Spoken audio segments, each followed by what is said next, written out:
ಗಂಟು ಕಗ್ಗಂಟಾಗಿದೆ. ನಾಯಕತ್ವದ ಗುಟ್ಟು ರಟ್ಟಾಗ್ತಾ ಇಲ್ಲ. ಡೆಲ್ಲಿ ಸುತ್ತಾಡಿ ಬಂದ್ರೂ ಕೂಡ ಉತ್ತರ ಸಿಗ್ತಾ ಇಲ್ಲ.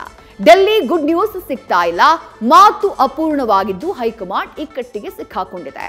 ಮತ್ತೊಂದು ರೌಂಡ್ ಟೇಬಲ್ ಮೀಟಿಂಗ್ಗೆ ಪ್ಲಾನ್ ಮಾಡ್ತಾ ಇದೆ. ಸಿಎಂ ಡಿಸಿಎಂಗೂ ಆಹ್ವಾನಿಸುವಂತಹ ಸಾಧ್ಯತೆ ಇದೆ.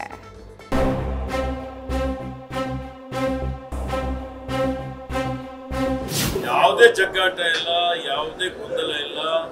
ನೋಡಿ, ಇದು ಮಾನ್ಯ ಮುಖ್ಯಮಂತ್ರಿಗಳ ಪರಮಾಧಿಕಾರ. ಮುಖ್ಯಮಂತ್ರಿಗಳು ವರಿಷ್ಠರು ಇದ್ರ ಬಗ್ಗೆ ತೀರ್ಮಾನವನ್ನು ಮಾಡ್ತಾರೆ.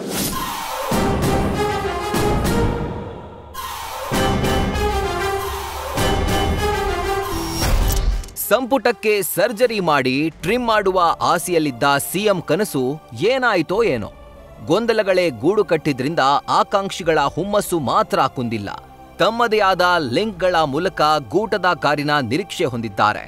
ಇತ್ತ ಸಿಎಂ ಮಾತ್ರ ಪುನಾರಚನೆಗೆ ಪಟ್ಟು ಹಿಡಿದಿದ್ರೆ, ಡಿಸಿಎಂ ಮಾತ್ರ ಅಧಿಕಾರ ಹಂಚಿಕೆಗೆ ಪಟ್ಟು ಹಿಡಿದು ಸೈಲೆಂಟ್ ಸೂತ್ರದ ಮೊರೆ ಹೋಗಿದ್ದಾರೆ. ಖರ್ಗೆ ರಾಹುಲ್ ಭೇಟಿಯಾದ್ರೂ ಮುಗಿಯದ ಸಂಪುಟ ಸರ್ಕಸ್. ಮತ್ತೊಂದು ಸುತ್ತಿನ ದೆಹಲಿ ಪ್ರವಾಸಕ್ಕೆ ಸಜ್ಜಾದ ಸಿಎಂ ಅಂಡ್ ಡಿಸಿಎಂ. ಸಂಪುಟ ಸರ್ಜರಿಯ ಕನಸಿಗೆ ಹೈಕಮಾಂಡ್ನಿಂದಲೂ ಅಸ್ತು ಮುದ್ರೆ ಬೀಳೋದು ಖಚಿತ. ಸಿಎಂಗೆ ಪುನಾರಚನೆ ಸಾಕು ಅನ್ನೋ ಒಲವಿದ್ರೆ, ಹೈಕಮಾಂಡ್ ಮಾತ್ರ ಬಿಹಾರ ಪೆಟ್ಟಿಗೆ ಮೀನಾಮೇಷ ಎಣಿಸ್ತಾ ಇದೆ. ಈ ಮಧ್ಯೆ ಮತ್ತೊಂದು ಸುತ್ತಿನ ಡೆಲ್ಲಿ ದಂಡಯಾತ್ರೆಗೆ ಸಿಎಂ ಡಿಸಿಎಂ ಸಜ್ಜಾಗ್ತಿದ್ದಾರೆ. ಬೆಳಗಾವಿ ಚಳಿಗಾಲ ಅಧಿವೇಶನ ಮುಗಿತಾ ಇದ್ದಂತೆ ಸಿಎಂ ಡಿಸಿಎಂ ದೆಹಲಿ ಪ್ರಯಾಣ ಮಾಡಲಿದ್ದಾರೆ. ಸಂಪುಟ ಪುನಾರಚನೆ ಬಗ್ಗೆ ಚರ್ಚೆಗೆ ತೆರಳಲಿದ್ದಾರೆ. ನಿನ್ನೆ ಖರ್ಗೆ ಜೊತೆಗಿನ ಮಾತುಕತೆ ಅಂತಿಮವಾಗದ ಕಾರಣ ಮತ್ತೊಂದು ಸುತ್ತಿನ ಸಭೆ ಅಗತ್ಯ ಇದೆ. ಇವರ ಭೇಟಿಗೂ ಮೊದಲೇ ರಾಹುಲ್ ಗಾಂಧಿ, ಮಲ್ಲಿಕಾರ್ಜುನ ಖರ್ಗೆ, ವೇಣುಗೋಪಾಲ್ ಸಭೆ ನಡೆಸಲಿದ್ದಾರೆ. ಮೂವರು ಸಭೆ ನಡೆಸಿದ ಬಳಿಕ ಸಿಎಂ ಡಿಸಿಎಂರನ್ನ ಡೆಲ್ಲಿಗೆ ಆಹ್ವಾನಿಸಲಿದ್ದಾರೆ. ಇಬ್ಬರ ಜೊತೆ ಮಾತುಕತೆ ನಡೆಸಿ ಹೈಕಮಾಂಡ್ ಒಮ್ಮತದ ನಿರ್ಧಾರಕ್ಕೆ ಬರಲಿದೆ. ಸದ್ಯ ಪುನಾರಚನೆ ನಿರ್ಧಾರ ತ್ರಿವಳಿಗಳ ಸಭೆ ಮೇಲೆ ನಿಂತಿದೆ. ಎಲ್ಲರಿಗೂ ಹಕ್ಕಿದೆಯಲ್ಲ, MLA ಆದವರು MLC ಆದವರು ಎಲ್ಲರಿಗೂ ಹಕ್ಕಿದೆ. ಎಷ್ಟೋ ಜನಕ್ಕೆ ಏನು ಆಗದೆ ಹೋದವ್ರನ್ನ ನಾಳೆ ಬೆಳಗ್ಗೆ ಮಿನಿಸ್ಟರ್ ಮಾಡೋಂಥ ಅವಕಾಶಗಳು ಬಿಂದೆ ಆಗಿಲ್ವಾ? MLA ಇಲ್ಲದೆ ಹೋದವ್ರನ್ನ MLC ಇಲ್ಲದೆ ಹೋದವ್ರು ಮಂತ್ರಿ ಮಾಡೋಷ್ಟು ಅವಕಾಶ ಮುಖ್ಯಮಂತ್ರಿಗಳಿರ್ತದೆ. ಸೊ ಯಾರು ಪಕ್ಷಕ್ಕೋಸ್ಕರ ದುಡಿದಿರ್ತಾರೆ ಅವರೆಲ್ಲ ಏನಾದ್ರು ಒಂದು ಅಧಿಕಾರ ಬೇಕು ಅಂತ ಆಸೆ ಪಡ್ತಾರೆ. ಅವ್ರ ಆಸೆಗೆ ನಾವು ತಪ್ಪು ಅಂತ ಹೇಳೋಕ್ಕಾಗ್ತದಾ? ಸಂಪುಟ ಪುನಾರಚನೆ ಸಿಎಂಗೆ ಸಂವಿಧಾನದತ್ತ ಪರಮಾಧಿಕಾರ. ಆದರೂ ವರಿಷ್ಠರ ತೀರ್ಮಾನ ಇಲ್ಲಿ ಮುಖ್ಯ. ಸದ್ಯ ಜಗ್ಗಾಟ ಗೊಂದಲಗಳಿಲ್ಲದೆ ಸರ್ಕಾರ ಏನೋ ಸಾಕ್ತಾ ಇದೆ. ಆದರೆ ಪುನಾರಚನೆ ಗೊಂದಲ ಮಾತ್ರ ಅಂತ್ಯ ಕಾಣ್ತಾ ಇಲ್ಲ. ಗೃಹ ಸಚಿವ ಪರಂಗೆ ಡೆಲ್ಲಿ ಬೆಳವಣಿಗೆ ಬಗ್ಗೆ ಮಾಹಿತಿ ಸಿಕ್ಕಿಲ್ವಂತೆ. ಅರಣ್ಯ ಸಚಿವ ಖಂಡ್ರೆ ಎಲ್ಲವೂ ಹೈಕಮಾಂಡ್ ಅಂತ ವಚನ ಪಠಿಸಿದ್ರು. ಅಲ್ಲ, ನಾನಿನ್ನೂ ಮುಖ್ಯಮಂತ್ರಿಗಳ ಜೊತೆ ಮಾತಾಡಿಲ್ಲ. ನಾನು ನಿಮಗೆ ಕೇಳ್ತೀನಿ, ಏನು ಸ್ವಾಮಿ ಏನು ಮಾಡ್ಕೊಂಬಂದ್ರಿ ಅಂತ.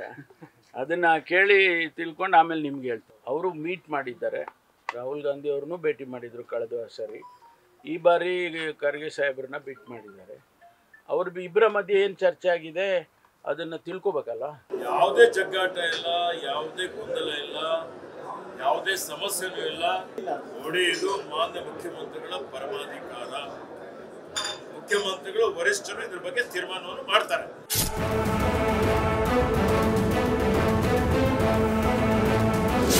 ಇತ್ತ ಸಂಪುಟ ಸೇರುವ ಆಕಾಂಕ್ಷಿಗಳಲ್ಲೂ ನಿರೀಕ್ಷೆ ಹೆಚ್ಚಾಗಿದೆ. ತಿಪಟೂರು ಶಾಸಕ ಷಡಕ್ಷರಿ ಕೂಡ ಕ್ಯಾಬಿನೆಟ್ ರೇಸ್ಗೆ ಎಂಟ್ರಿ ಕೊಟ್ಟಿದ್ದಾರೆ. ನನಗೂ ಅರ್ಹತೆ ಇದೆ, 40 ವರ್ಷಗಳಿಂದ ಪಕ್ಷ ಕಟ್ಟಿದ್ದೀನಿ, ದುಡಿದಿದ್ದೀನಿ ಅಂತ ಆಸೆ ಬಿಚ್ಚಿಟ್ಟಿದ್ದಾರೆ. ಯಾಕೆಂದರೆ ನನಗೂ ಅರ್ಹತೆ ಇದೆ. ಸುಮಾರು 40 ವರ್ಷಗಳ ಕಾಲ ಕಾಂಗ್ರೆಸ್ ಪಕ್ಷದಲ್ಲೇ ದುಡಿದಿದ್ದೇನೆ. ವಿವಿಧ ಸ್ಟೇಜ್ನಲ್ಲೂ ಕಾಂಗ್ರೆಸ್ ಪಕ್ಷವನ್ನು ಕಟ್ಟಿದ್ದೇನೆ. ಅದರಿಂದ ಮಂತ್ರಿ ಆಗಬೇಕು ಅಂತಕ್ಕಂಥ ಆಸೆ ನನಗೂ ಇದೆ, ಎಲ್ಲರಿಗೂ ಇದ್ದಾಗ ನನಗೂ ಇದೆ. ಅದು ಹೈಕಮಾಂಡಿಗೆ ಬಿಟ್ಟಂಥ ವಿಚಾರ.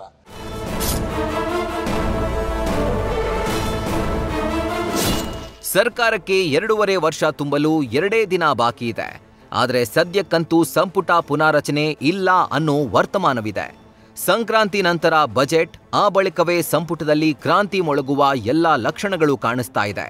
ಆದರೆ ಅಲ್ಲಿವರೆಗೆ ಕುರ್ಚಿ ಸರ್ಕಸ್ಗೆ ವಿರಾಮವಿಲ್ಲ.